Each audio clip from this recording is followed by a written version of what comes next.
What is it about the Negro? I mean, every other group that came as an immigrant somehow, not easily, but somehow got around it. Is it just the fact that Negroes are black? White America must see that no other ethnic group has been a slave on American soil. That is one thing that other immigrant groups haven't had to face.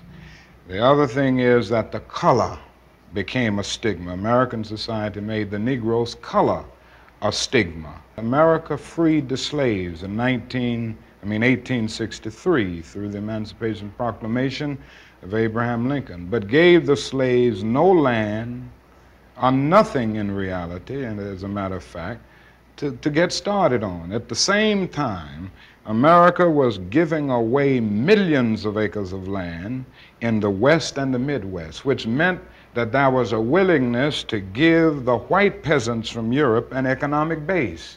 And yet it refused to give its black peasants from Africa, who came here involuntarily in chains and had worked free for 244 years, any kind of economic base. And so emancipation for the Negro was really freedom to hunger. It was freedom to the winds and rains of heaven. It was freedom without food to eat or land to cultivate, and therefore it was freedom and famine at the same time.